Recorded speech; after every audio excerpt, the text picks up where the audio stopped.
Bonjour à tous. Cette semaine, le monde a vibré au rythme de l'actualité politique, entre réformes audacieuses, tensions géopolitiques et espoir de paix. Voici un tour d'horizon des faits marquants qui ont façonné cette première semaine de 2025.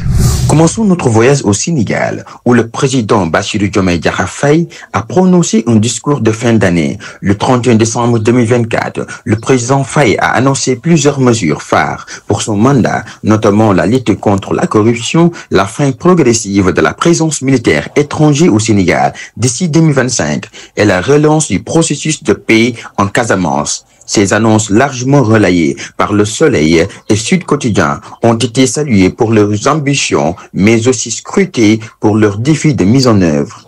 De l'autre côté de l'Atlantique, les États-Unis sont en pleine effervescence politique sous la présidence de Donald Trump, réélu en novembre 2024. Cette semaine, le président Trump a annoncé une série de mesures visant à renforcer la sécurité intérieure et à relancer l'industrie américaine. Parmi les décisions marquantes, on peut citer le renforcement des contrôles aux frontières avec une extension du mur frontalier avec le Mexique, mais aussi une réforme fiscale visant à réduire les impôts pour les entreprises manufacturières. Ces annonces relayées par Fox News et The Wall Street Journal ont suscité des réactions contrastées entre soutien enthousiaste de sa base et critiques acerbées de l'opposition démocrate. En Europe, la question migratoire reste au cœur des débats alors que l'hiver accentue les difficultés humanitaires.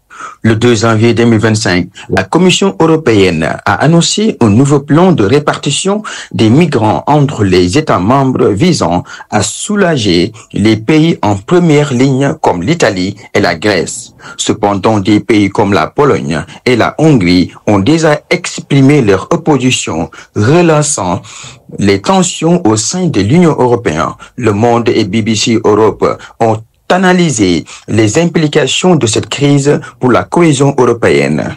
En Asie, les tensions géopolitiques continuent de dominer l'actualité, notamment en mer de Chine méridionale. La Chine a mené une série d'exercices militaires dans la région, provoquant des réactions vives de la part des Philippines et du Vietnam. Les États-Unis, par la voix du secrétaire d'État Mike Pompeo, ont réaffirmé leur engagement à soutenir leurs alliés asiatiques, soulignant l'importance de la liberté de navigation. Passons maintenant en Amérique latine, où le Brésil fait parler de lui avec un virage écologique ambitieux. Le président Luiz Inácio Lula da Silva a annoncé le 3 janvier 2025 un plan massif de reforestation de l'Amazonie visant à planter 1 milliard d'arbres d'ici 2030. Cette initiative, saluée par les organisations environnementales, marque un contraste fort avec la politique de son prédécesseur Bolsonaro.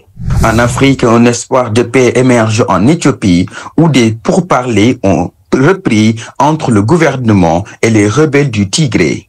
Le 4 janvier 2025, sous l'égide de l'Union africaine, les deux parties ont convenu d'un cessez-le-feu temporaire et de la mise en place de couloirs humanitaires.